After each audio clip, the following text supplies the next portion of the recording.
과 바나바와 이제 마가 요한의 문제로 인해서 결별하고 크게 싸우고 결별하고 나서 바울은 신라를 택하고 나서 수리아 길리기아로 다니며 교회들을 견고하게 하였다, 그렇게 이야기하고 있습니다.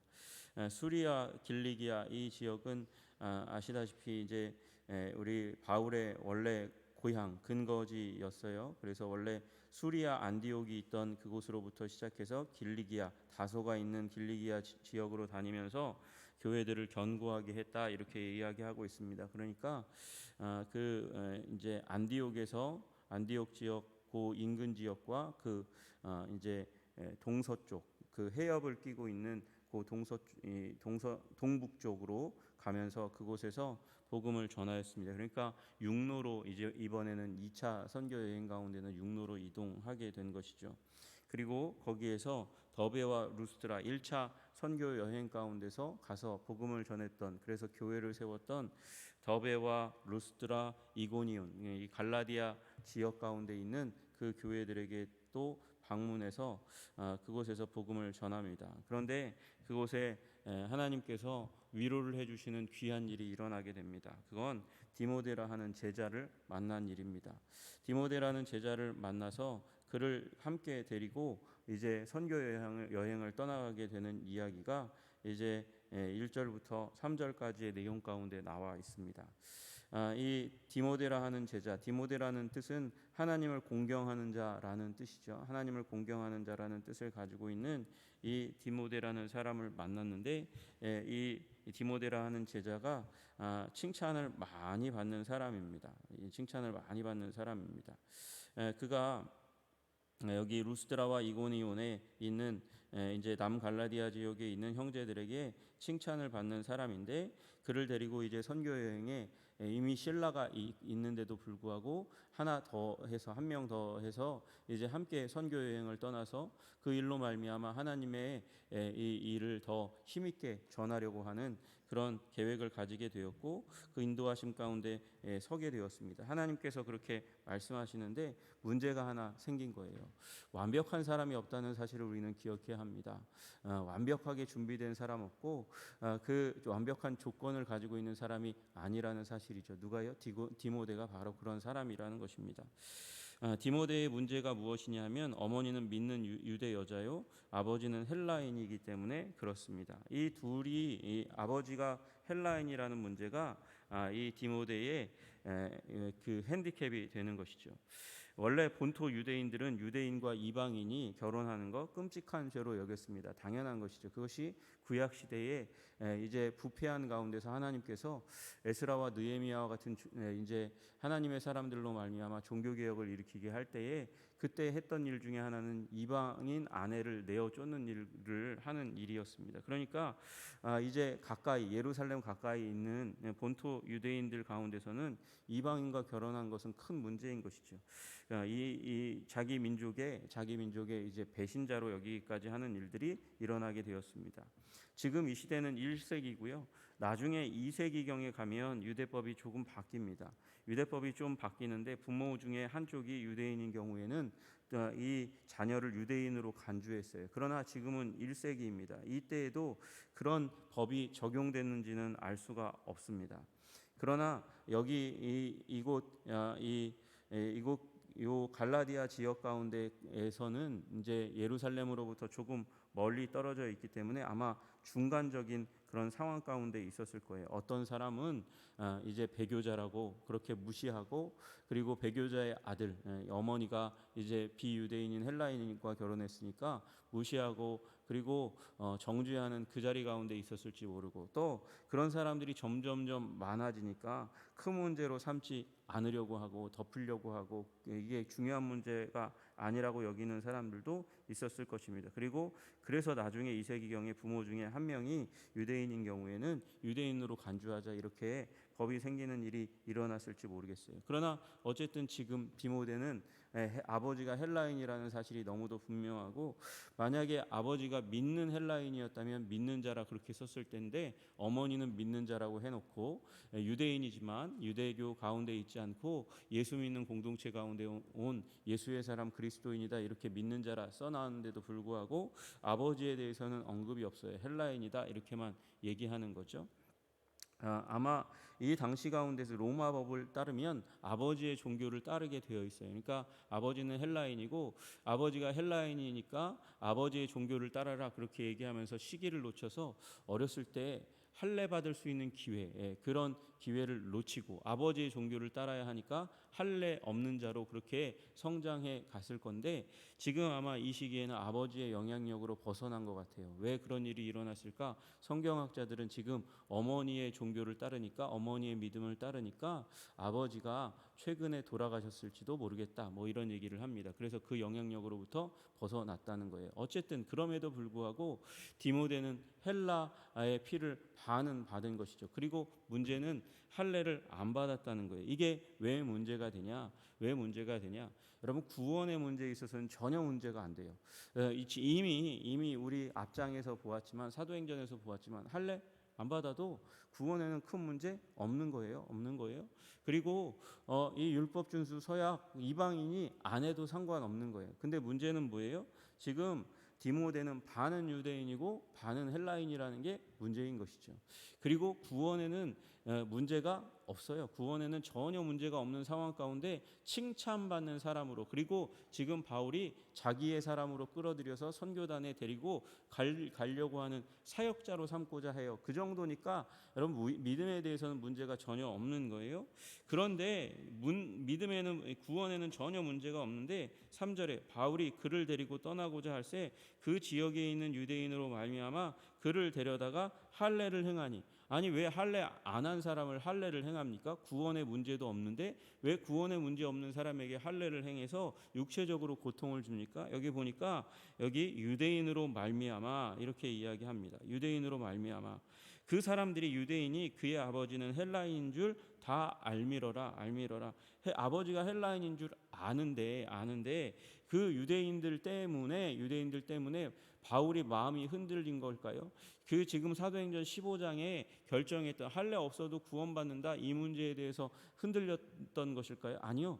구원의 문제에 있어서 할례 안 받아도 상관없다는 문제는 추워도 이 문제가 되지 않는다는 사실을 바울은 알고 있었어요. 그럼에도 불구하고 왜 다 큰 성인을 이제 함께 데리고 가는 동역자를 할례를 시켜서 일정을 지체하고 그에게 고통을 줍니까? 구원의 문제 전혀 없는데 주는 이유는 무엇이냐면 선교의 문제입니다. 선교적인 문제입니다.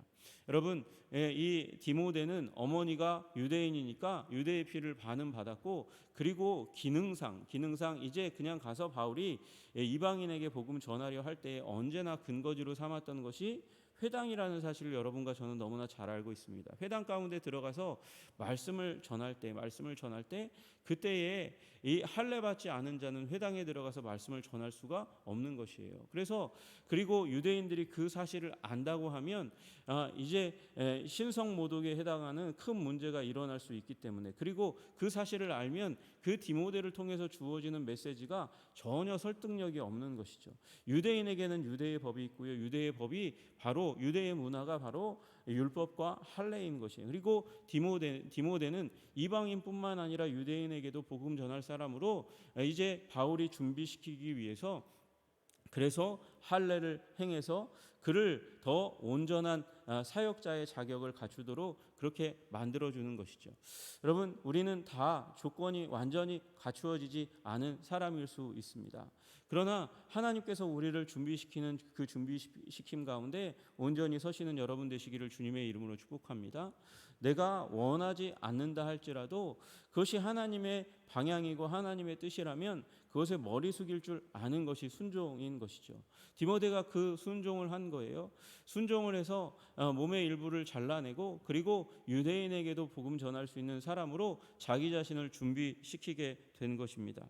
여러분, 우리 삶 가운데 싫은 일, 나에게 싫은 일, 거부하고 싶은 일이 있다 할지라도 하나님께서 말씀하시면 겸손히 순종하시는 여러분들 다 되시기를 주님의 이름으로 축복합니다.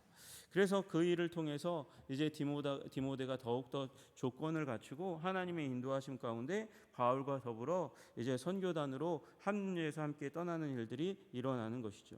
그리고 4절에 5절에 보니까 여러 성으로 다녀갑니다. 여러 성으로 다녀가면서 이곳 가운데 이미 교회가 있었을 가능성이 많습니다. 복음을 전했다 이 얘기보다 예루살렘에 있는 사도와 장로들이 작정한 규례, 앞에 우리 사도행전 15장에 오직 예수로 말미암아 구원받으니까 무거운 멍에 이방인의 어깨에 지우지 말자 그렇게 결의했고, 그럼에도 불구하고 몇 가지 더한 것이 있잖아요. 우상의 제물과 피와 목매어 죽인 것과 음행을 멀리하자 이 얘기한 것, 그것을 그들에게 전해 주어서 교회가 믿음이 더 굳건해졌다 그렇게 이야기합니다.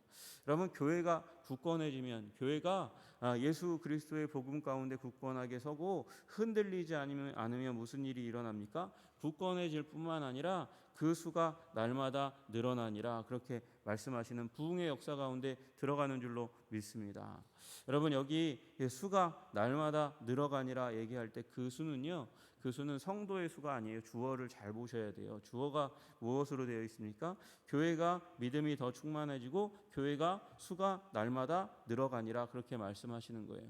여러분, 우리 한성교회에 주님께서 은혜 주시고 복 주셔서 말씀 가운데 믿음이 더 굳건해지기를 주님의 이름으로 축복합니다. 성령 가운데 믿음이 더 굳건해지기를 주님의 이름으로 축복합니다. 말미암아 하나님께서 우리 교회를 부흥하게 하시고 우리 교회를 통해서 또 다른 교회가 힘을 얻게 하시는 귀하고 아름다운 역사 일어나게 하시기를 주님의 이름으로 축복합니다. 그리고 바울은 거기에서 든든하게 서가고, 여러분, 수가 더 많아졌다 그러면 어떻게 되겠어요? 일이 더 많아지겠죠. 붕의 역사가 일어나고 수가 점점 많아지는 일들이 일어나고, 그래서 사람들의 필요, 바울 선교사님 오셔서 저희들에게 말씀을 전해주세요.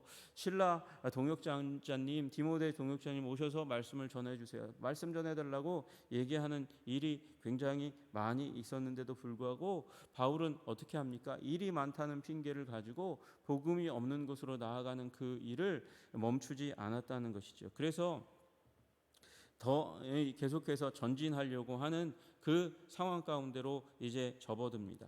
그런데 문제는 성령님께서 자꾸 막으시는 것 같은 거예요. 6절에 보니까 성령이 아시아에서 말씀을 전하지 못하게 하시거늘 그렇게 말씀하세요. 아시아 쪽으로 향해서 계속해서 복음을 전하려고 하는데 말씀을 전하지 못하게 성령님께서 막으셨다는 거예요. 성령님께서 막으셨다는 거예요. 아마도 복음 전하는 그 일 가운데 성령의 권능을 당연히 바울은 구했겠죠.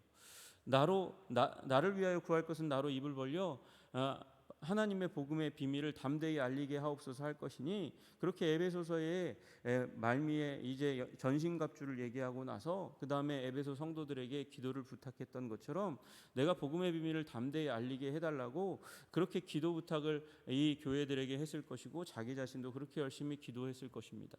그러면 복음 전하는 그 길이 뻥 뚫려야 되고 문제가 술술술술 풀려야 되겠죠. 그런데 그렇지 않았다는 거예요. 그렇지 않은 것도 하나님의 인도하심인 줄로 믿으시기를 주님의 이름으로 축복합니다.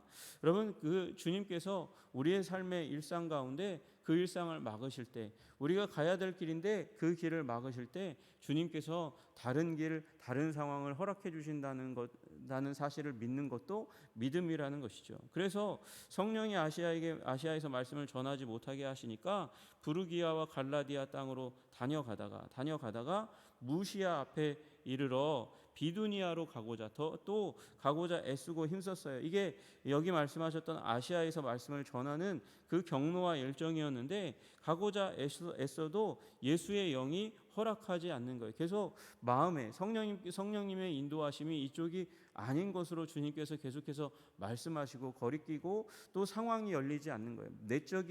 내적인 하나님의 인도하심도 마찬가지고 외적인 환경도 열리지 않았던 것 같습니다. 구체적인 부분들은 이야기하지 않아요.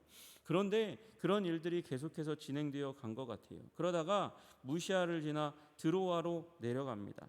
드로아는 이제 이 무역로 중에 하나거든요. 이 로마에서 이제 육로로 해서 아시아로 넘어오는 곳의 길목입니다. 그래서 붐비는 도시죠. 좋은 도시입니다. 훌륭한 도시입니다. 그런데 그곳에 이르렀더니 중요한 건 그 도시에 대해서 설명하고 계신 것이 아니라 그 도시에 이르렀을 때 갑자기 성령님께서 그의 가운데 역사하기 시작했다는 것입니다. 밤에 환상이 임했다는 거예요. 밤에 환상이 보였어요. 바울에게 보이니 마게도냐 사람 하나가 와서 그에게 청하여 이르되 마게도냐로 건너와서 우리를 도우라 하거늘. 그렇게 도우라 소리치는 목소리가 들립니다. 여러분, 사도 바울이 이 마게도냐 사람이 말하는 것을 들었습니다. 왜요? 마게도냐는 알렉산더의 이 주 근거지, 원래 왕국이 있던 곳이 알렉산더의 마게도냐거든요.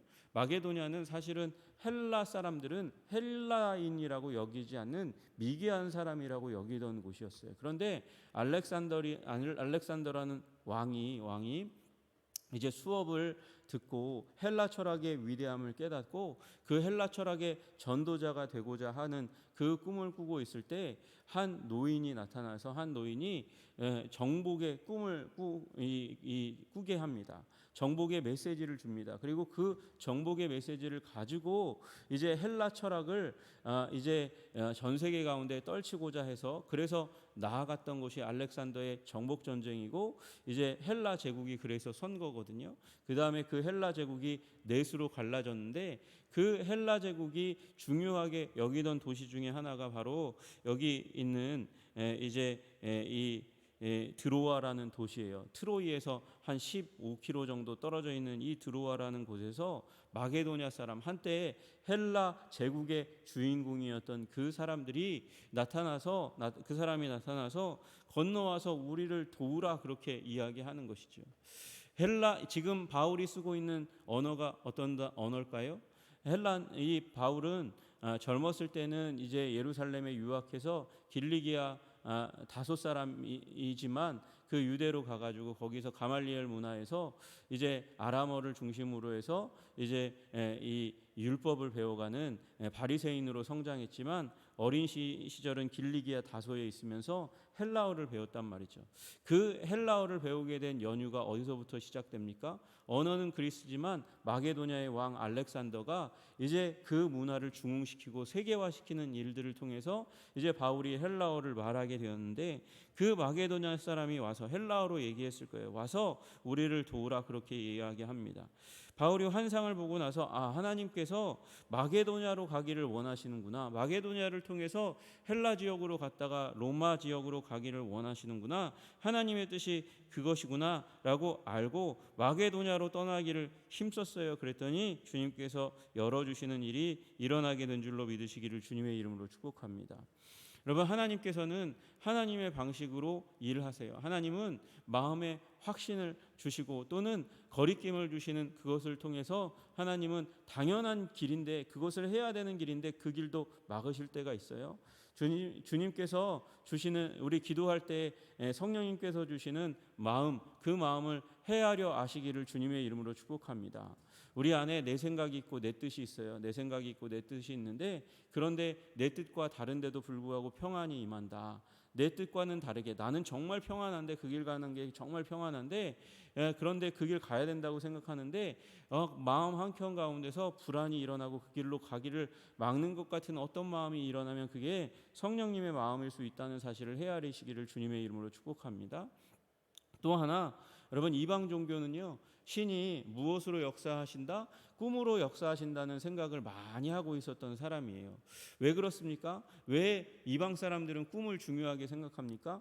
말씀이 없으니까. 말씀의 원리도 없고 말씀의 원리가 없으니까 다른 것에 많이 기대죠. 그래서 꿈도 기대고 점도 기대는 거예요. 꿈과 점을 기대죠. 그러나 여러분, 꿈도 하나님의 도구이심을 믿으시기를 주님의 이름으로 축복합니다. 꿈이라고 다 꾸었다고 그것이 하나님의 뜻이라고 읽지 마시고 분별하셔야 돼요. 이게 사단으로 온 꿈인지, 내 내면의 욕망의 표현이 꿈으로 나타난 것인지, 아니면 하나님께서 정말 나에게 보여주신 하나님의 인도하심의 꿈인지, 그걸 분별하는 능력이 있어야 돼요. 그러려면 자기 부인의 능력이 있어야 되죠. 십자가의 능력으로 내 욕망이 드러난 것, 그것을 끊어낼 수 있어야 되고, 그리고 하나님의 뜻을 따를 수 있는 자기 부인과 하나님의 뜻에 대한 순종의 마음이 있어야 꿈이 하나님의 꿈이어도 순종할 수 있고, 하나님의 꿈이 아니면 그걸 거부할 수 있는 능력이 있는 것이죠. 그래서 사도 바울이 그 도움의 목소리를 듣고 방향을 잡아서 이제 유럽의 복음의 문이 열리게 되는 것이죠. 그리고 유럽의 복음의 문이 열릴 뿐만 아니라 로마 제국의 교회가 힘을 얻는 일들이 일어나게 된 줄로 믿으시기를 주님의 이름으로 축복합니다. 그래서 여러분, 우리는 하나님의 인도하심을 따라야 됩니다. 하나님의 인도하심 따르려면 무엇보다도 말씀의 사람이 되어야 하고, 무엇보다도 성령의 사람이 되어야 되는 줄로 믿으시기를 주님의 이름으로 축복합니다. 꿈 여기 말씀하시니까 꿈의 사람이 돼도 좋잖아요. 꿈을 꿀 때에 말씀을 따라서, 성령을 따라서 해석하고 그리고 순종할 수 있는 능력이 없으면 꿈이 아무리 좋은 꿈을 꾸어도 그것이 하나님이 인도하시는 방향대로 가지 않을 수도 있다는 사실을 깨달아 아셔야 돼요. 그래서 여러분, 꿈을 함부로 해석하지 말고, 또 그 자기가 해석할 능력이 없다고 여기면 믿음의 선배들에게, 동역자들에게, 나를 가르쳐 주시는 분들에게 물을 수 있는 겸손함도 여러분 가운데 있기를 주님의 이름으로 축복합니다. 하나님이 인도하십니다. 사람을 붙여주십니다. 그래서 주님께서 용기가 사라지고 마음이 무너져 내린 바울을 격려하신 줄로 믿습니다. 바울과 결별해서 마음이 상해 있는 그 가운데 주님이 인도하시고 디모데를 채워주셔서, 그리고 교회가 굳건하게 서고 부흥하는 것을 보면서 용기를 얻고 힘을 얻은 바울처럼, 주님, 오늘 우리도 나의 사랑하는 이 믿음의 동행자와 더불어서 걸어갈 때 그로 말미암아 용기를 얻게 하시고 힘을 얻게 하시고, 나아가 복음 전할 때 큰 열매, 아름다운 열매 있게 하시는 귀한 역사 일어나게 하여 주시옵소서. 주의 인도하심이 분명하게 깨달아져 아는 일이 우리 삶 가운데 계속해서 일어나게 하옵소서. 우리 다 함께 그렇게 기도하시며 나아가는 이 시간 되기를 원합니다. 기도하겠습니다. 하나님 아버지, 감사합니다. 오늘의 말씀, 하나님의 인도하심과 사람의 도움 가운데 주님께서 바울이 처하게 하시며 큰 만족 가운데 있게 하신 것을 감사합니다. 우리 인생 가운데도 동역자의 기쁨을 허락하여 주시옵소서. 사명 감당할 때의 만족의 기쁨을 허락하여 주시옵소서. 하나님께서 순간순간 우리의 삶을 인도하시는 하나님 목자라는 사실을 깨달아 알고 주님을 따르는 자들이 되게 하옵소서. 예수 그리스도 이름 받들어 기도드리옵나이다. 아멘.